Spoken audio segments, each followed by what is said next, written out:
మన ఖమ్మం జిల్లాలో వారం రోజుల కింద పోయినా నేను చింతకాని మండలంలో ఒక గ్రామానికి బట్టి విక్రమార్క గారి గ్రామానికి నియోజకవర్గం గ్రామానికి పోతే 7 ఎకరాలున్న రైతు ఆత్మహత్య చేసుకున్న రైతుని 3 మంత్రులు ఉంటారు ఖమ్మం జిల్లాలో. బట్టి విక్రమార్క గారు వెళ్ళరు. పక్కనే ఉండే రెవెన్యూ మంత్రి కూతవేటి దుర్ములు ఆయన ఇల్లు ఉంటారు, ఆయన ఓడు. అక్కనే వ్యవసాయ శాఖ మంత్రి ఉంటాడు, ఆయన ఓడు. ఆ వారంలో ప్రతిరోజు ఒకరు చనిపోయారు. వ్యవసాయ శాఖ మంత్రి ఊరు పక్కనే ఉండే ఒక గ్రామంలో ఒకతను చనిపోతాడు. రెవెన్యూ శాఖ మంత్రి ఉండే గ్రామంలోనే ఆ పక్కనే ఉన్న ఒక రైతు చనిపోతాడు. బట్టి విక్రమార్క ఉన్న స్వయంగా ఆయన నియోజకవర్గంలో ఉన్న ఒక రైతు చనిపోతాడు.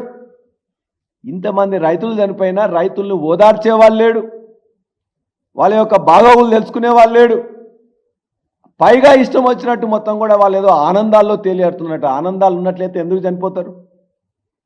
ఇవాళ రైతు ఆత్మహత్యలు తగ్గించింది 1340 పైన 2014లో ఉంటే 2022 వరకు 170 మాత్రమే రైతు ఆత్మహత్యలు పూర్తిగా తగ్గించింది కేసీఆర్ గారి ప్రభుత్వం.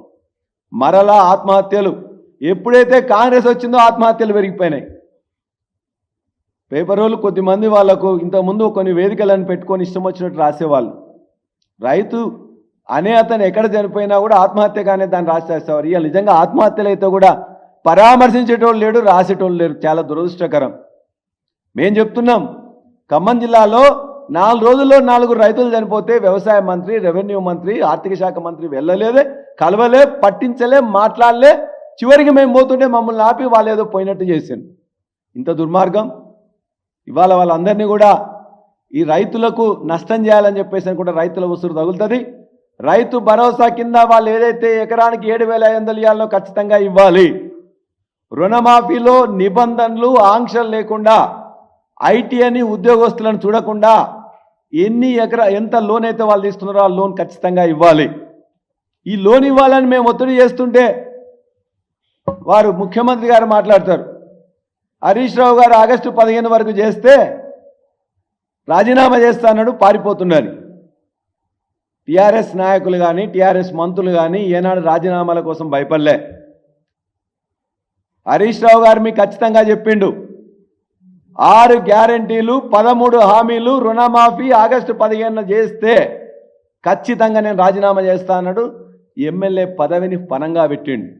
ఖచ్చితంగా ఇవాళ కూడా మేము హరీష్ రావు గారి తరఫున మేము ఖచ్చితంగా చెప్తున్నాం, మీరు ముఖ్యమంత్రి రేవంత్ రెడ్డి గారు మీకు నిజాయితీ ఉంటే, నీతి ఉంటే మీరు చెప్పిన విధంగా 6 గ్యారంటీలు 13 హామీలు 100 రోజుల్లో చేస్తామని చెప్పారు.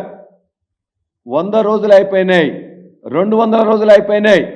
ఇప్పటికైనా ఆగస్టు 15 వరకు మీరు చేసినట్లయితే, ప్రజలకు మీరు చెప్పింది చేసినట్లయితే, రుణమాఫీ కూడా మొత్తం చేసినట్లయితే, 6 గ్యారంటీలు 13 హామీలు, రైతు రుణమాఫీ 2 లక్షల మొత్తం కూడా ఆగస్టు 15 వరకు మీరు చేసినట్లయితే హరీష్ రావు గారు ఖచ్చితంగా రాజీనామా చేసి తన యొక్క మాట కట్టుబడి ఉంటారు. ఇంతకుముందు కూడా ఖచ్చితంగా చెప్పిండ్రు హరీష్ రావు గారు, ఇంతకుముందు ఖచ్చితంగా వారు చెప్పిండ్రు, మంత్రి పదవి ఉన్నప్పుడు కూడా మంత్రి పదవిని మొట్టమొదటిసారి తెలంగాణ కోసం త్యాగం చేసిండు. 3 సార్లు కేసీఆర్ గారు ఆదేశిస్తే 3 సార్లు ఎమ్మెల్యే పదవికి రాజీనామా చేసిండు. రాజీనామా చేస్తా అన్నప్పుడు చేసిండు, 4 సార్లు కూడా నిరూపించిండు. మరి మీరు కొడంగల్లో ఓడిపోతే రాజీనామా చేస్తా అన్నారు, చేసిండ్రా? పారిపోయినరా?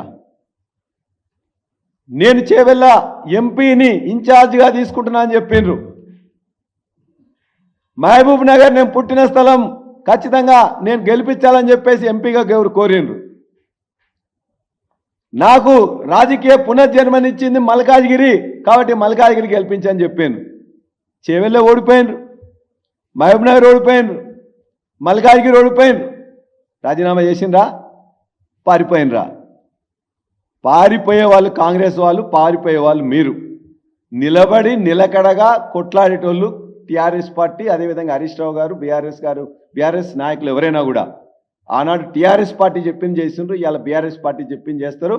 కాబట్టి పారిపోయడానికి కాంగ్రెస్ పార్టీ నాయకులు కాదు.